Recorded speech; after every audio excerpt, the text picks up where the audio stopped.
The church elders held long closed-door meetings. But no matter how many candles they lit or how many rosaries they prayed, the truth stood like a mountain in the middle of them all, unshakable, undeniable. The Pope himself arrived. He was an old man with wise eyes and a heart heavy with sorrow. He sat down with each of the girls, one after the other, asking soft, kind questions. Not forcing, not judging, just listening.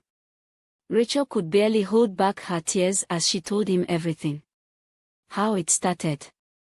How she tried to say no. How he threatened her. And how the visits never stopped. She wasn't alone. One by one, the other girls broke their silence.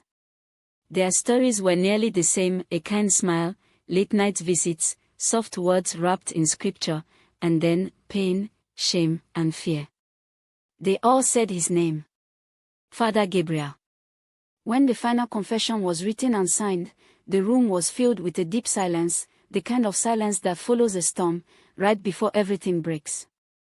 The Pope stood with the high priest. They were all dressed in white, their faces dark with grief.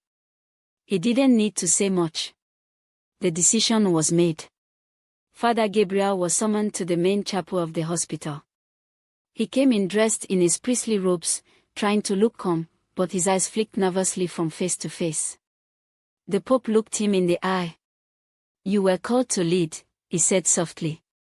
"Not to destroy." Gabriel opened his mouth to speak, but no words came. "You are hereby dismissed from your duties," the Pope said. "And you will answer to the law." Gasps filled the room. 2 police officers stepped forward. Without a single word, they took him by the arms and led him away. Rachel watched as the man who once made her tremble in fear walked through the hospital halls like a common criminal. No more holy robes. No more smiles. Just silence and handcuffs. The doors shut behind him with a loud clang. And just like that, the mask fell. But even though justice had begun, the pain still remained. Because the damage was deep. And healing had only just begun. The parish was never the same again.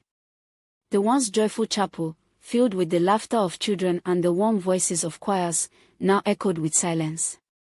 People walked in quietly, eyes cast low, hearts still hurting from the truth they had uncovered.